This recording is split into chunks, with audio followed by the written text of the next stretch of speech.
right, we back. Can the worst three-point shooting team of all time win a championship in 2023 or 2024? Either way, in the current era, as we all know, the three-point shot has evolutionized the game. We got the Currys of the world. I mean, we can go down the list. Everybody and their mama is shooting three-pointers in the NBA, and today we're trying to go against the meta. Leave a like, subscribe. Let's see if we can do it with no three-pointers. All right, we have to start off by randomly selecting our team. We're going to stop in 3, in 2, and in 1. We're running with the Chicago Bulls, which is ironic because in real life, the Bulls don't shoot threes either. So the fact that that's our team right now makes a ton of sense. 13th overall pick is not bad either. Okay, we got Shea, we got Giddey, we got Turner, we got Quickly. We got some good players here. All right, so how do we determine the players that don't shoot threes? The simplest way to do it is to look at the position average. So for the power forward position, the average three-point shooter has a 79.3. Kevin Durant has an 87, which means that he's better than average. You know how numbers work. The goal is to build a team that has a lower position average from 3, and then also we're going to turn their tendencies down to 0 so they don't even think about attempting a 3. So with that being said, let's go over to our Bulls because I'm actually feeling pretty good about having Shea because he has a B three-pointer, and that is below the average. Shea is not one of these dudes, at least in recent history, that's pulling up and hitting a bunch of threes. He's a mid-range maestro. He's going to get to the basket. He's going to draw a lot of fouls. That's who he is. I mean, Giddey too, but Giddey being 21 years old and only an 83, he's going to get traded, but he also fits because his three-point rating is lower. Miles Turner is definitely above the average for a center. Quickly should be at average, so we're going to have to trade him away. Caleb Martin is above average. We could keep Marvin Bagley if we really wanted to. I don't know if we want to. So, okay, we have to go out and figure out who are the best players at every position that fit the challenge. We're okay with Shai Gilgeous-Alexander being our guy. Who is the best shooting guard that fits our challenge? Hey, no joke, it is Josh Giddey. Whoa, that is crazy. Every single one of these guys are above average three-point shooters. I can agree with that. I mean, DeJounte Murray is slightly below average. But it's one overall difference between the two. DeJounte does have way more badges, so maybe we prioritize that. But it's insane to really think about. I mean, Jalen Green is below average technically. Actually, DeJounte is the better option because of this stat right here. You know, we're still trying to win a championship, and he brings other things to the table with his perimeter defense. So we'll probably trade for DeJounte, or at least try to. At the small forward position, the best player we could get is LeBron James. I wouldn't be mad at that. Jimmy Butler is below average as well. I wouldn't be mad at that. The problem is we talking about 95, 96 overall players. And I don't know if we got the assets to make that happen, but it's a possibility, I guess. And then we get down to like Kuzma. I didn't realize there was such a big gap from the small forward position. You got your top 4, and then next is Zach LaVine, Larry Markin, and of course they can shoot. Scotty Barnes is well below average. So I guess we could go that route. RJ Barrett as well. Time out. Let's take a break from making all the trades to talk about our sponsor. Shout out to Air Up for sponsoring another video. Have you ever wanted to take your normal water, normal H2O, and raise it to a new level? That's where Air Up comes to play because they use your other senses, your sense of smell, to take normal water and put it to a place you've never had it before. And listen, I understand there's going to be some skeptics. This is not the first time they sponsor the video. And yes, I saw the comment. So let me prove to you that this technology is real. I am blindfolded because I want to prove to y'all that you can taste this flavor. My wife put together a random bottle of Air Up. It's water in here and some flavor. And we're about to see if we can guess the flavor. Top goes off, pod goes up. You take a taste. 100% that's lemon. That's lemon. There's no ifs, ands, or buts about it. Am I right? Yes. And I can play that game all day. And I will never get one wrong because they actually do taste different. And mind you, there's nothing in the bottle other than regular water. Like I said, this is not the first video of mine they sponsor, so that means I've been using Air Up for about 2 to 3 months now, and we go on daily walks in this household, and I always take this bottle with me. Of course, there are different options. I always recommend people to get the variety pack because you never really know which one you're gonna like the most. So if you want to give Air Up a try, hit the link in the description and use code Kenny, capital Kenny, to get 10% off your purchase. Shout out to Air Up again for sponsoring another video. At the power forward position, Giannis is going to be the best possible player you could get in this challenge. If you want to win the championship, Giannis is perfect for this type of challenge. Zion, perfect for this type of challenge. And I'm actually very interested in Zion 90 overall because I don't think we're going to be good enough to get Jimmy Butler or LeBron James. Zion is definitely a possibility. I'm adding them to the list. We also got like DeMar DeRozan, but, you know, Pascal. The power forward position got a lot of players that How is Karl Anthony Towns' 3-point shot slightly above average? Now, I'm not saying that he had this amazing shooting year last year. 36% is still above league average, but like, the man has consistently been a 40% 3-point shooter a lot of times in his career. I think he deserves the benefit of the doubt, but that's just my opinion. And then that center, you can basically go with, a lot of players. Bam Adebayo is probably the best. Oh, even Bam is above average. Hold on. So Rudy Gobert is the best center we can get. Oh my God. Claxton is also above average. Oh my God. Yo, our center position is going to be buns. Oh my God. Jared Allen is average. Above average for Walker Kessler. If you made more than 1 3-pointer last season, you're above average for a center. That's crazy. All right. So, okay. Now that we know that, who's our number 1 priority? We do have Z, and then like I'm gonna try Jimmy Butler first. I don't think we're gonna have the assets for it, but it's worth a try.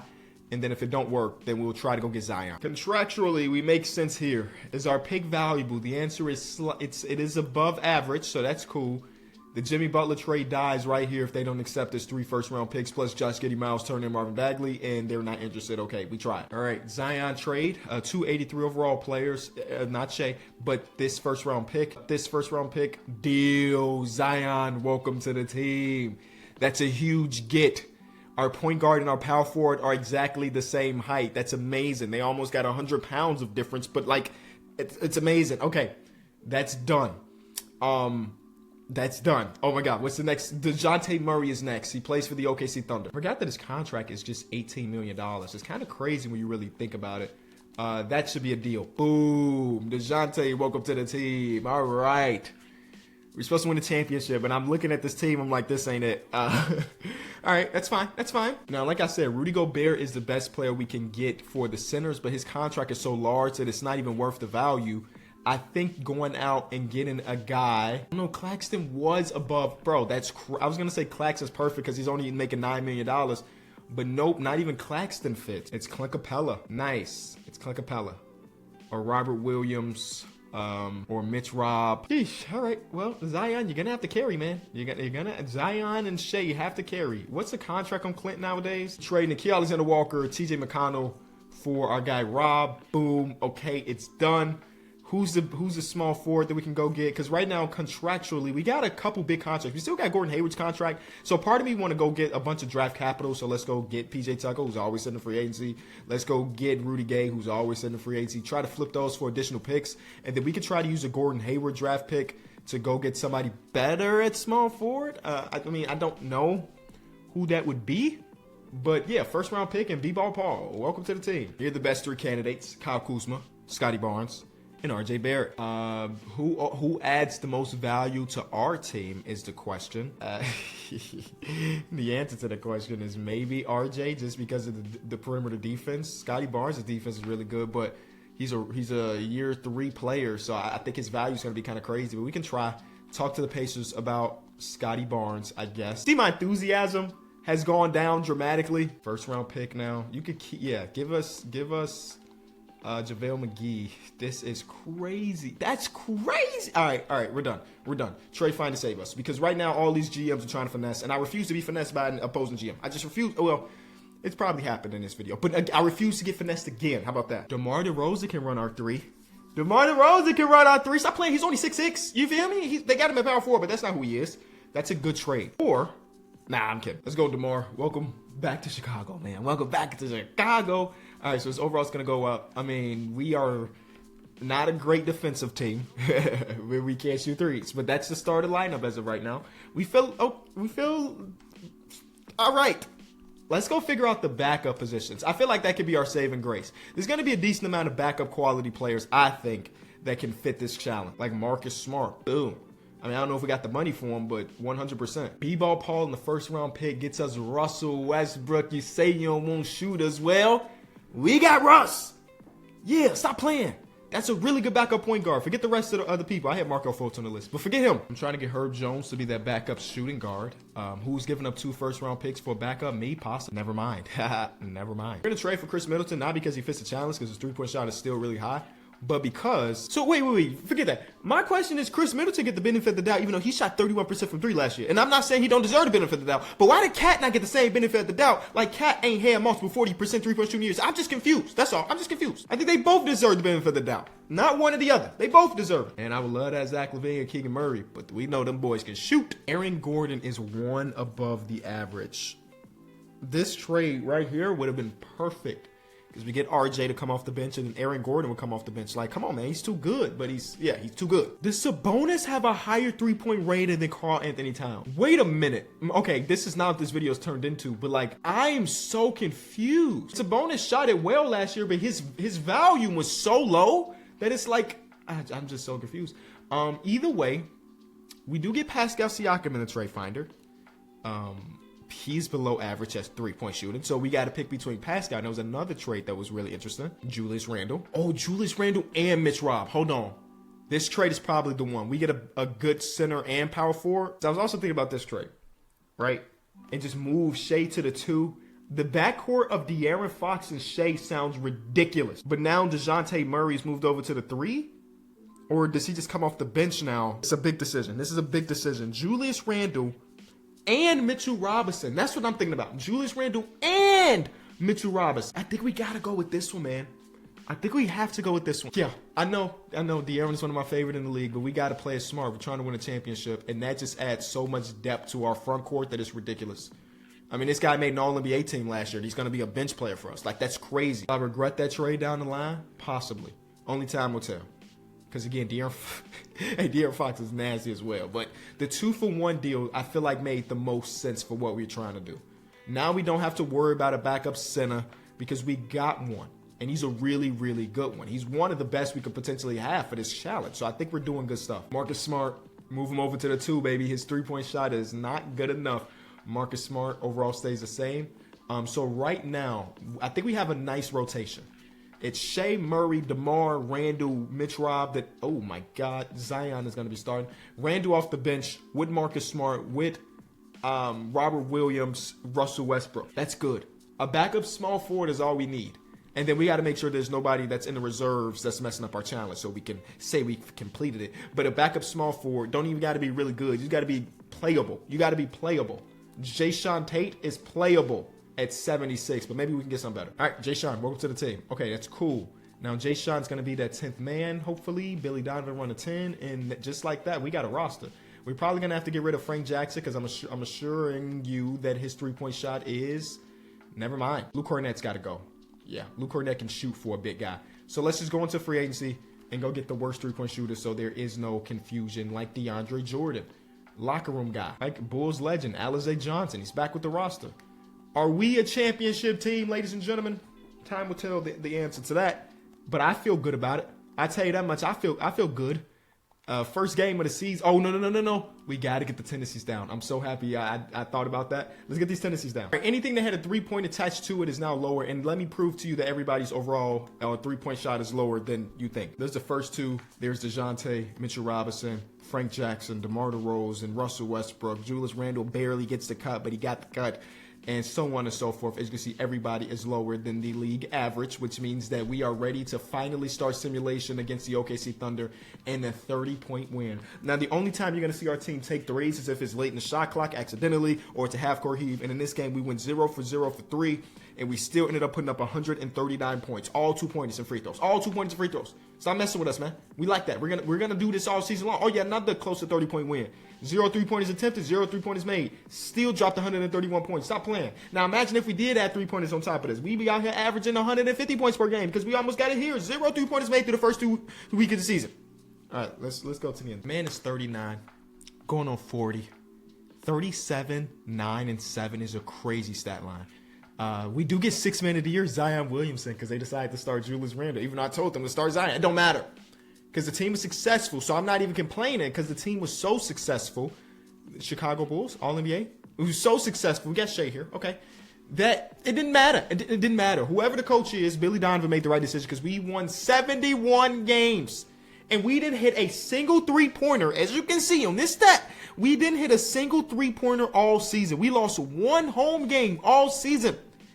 This team is different. We put up 131 points per game with 0 3-pointers. 0. I wish I knew more than one language because I would say it in that language as well. I did do 4 years of Spanish back in the day, but I can't remember none of that. The defense was one of the best in ball, but the offense was insane. The point differential, we still ended up making the most amount of field goals. The field goal percent, we shot 61.7% as a team because it was all layups and dunks, I'm assuming. We never even attempted a 3-pointer. Not a half-court heave, not a late in the shot clock thing, not even one 3-pointer attempted for this team all season long. That is crazy. We got to the free throw line, the best in the league. We did not hit the best percentage, but that's fine. Did we rebound well? Not well enough. Oh, we got the highest offensive rebound percentage, so yes, we did. Also, clean the defensive glass. One of the highest defensive rebounding percentages. Total rebounds, we are number 5. Assists per game, we're number 1. Stop messing with us. The hair got in my mouth. Stop messing with us. Blocks per game, we're there. And we rarely turned the ball over. I mean, if we keep that same energy, we will not lose in this playoffs because we lost 1 home game all season long. We need that same stuff. There it is. First game against the Orlando Magic is a win. Let's do their due diligence. They got Simons, LaMelo, and Bam. That's pretty solid. But there's a reason y'all are the 18, we the 1 seed. We keep our undefeated streak at home, and we beat them in 4. And now we go against the Washington Wizards. Let's see what the Wizards are working with today. D'Angelo Russell, Kyrie Irving, Brandon Ingram. His team is decent. Defensively, they lacking for sure. They lacking defensively. You gonna have D'Angelo Russell guard Shea cut it out. Game 1 is a win. The undefeated streak stays alive. Game 2 is oh yeah. The undefeated streak, ladies and gentlemen. We are in the conference finals with 0 losses. We're going against the 2-seeded Philadelphia 76ers who have Donovan Mitchell and Zach LaVine with Keegan Murray, and I like this team a lot. Yeah. But Shea being guarded by Tyus Jones, like I'm just looking at it and I'm just thinking to myself, they don't stand a chance because of that. And we don't lose at home, so we automatically given 2 games to start off with. Whatever happened after that don't matter. Oh, conference finals win. Sweeping the whole conference. We're going against Jason Tatum and the OKC Thunder. They got a small backcourt. I feel good. 0 3-pointers. We are 4 games away from winning the championship with 0 3-pointers attempted. We win the first game. Yep. Second game, because you know we automatically start every series 2-0 because we do not lose at home. And there we go. 16-0 in the championship. I thought this was going to be a lot harder than it ended up being, man. This team is stacked. Zion was coming off the bench. That's how stacked it was. And I like it. If you enjoyed it, leave it a like, man. Leave it a like. What is the next statistic we should get rid of? No rebounding. We're going to go 0-82. But something like that, and we'll see what we can do. Leave a like, subscribe, and I'll see y'all tomorrow. Peace.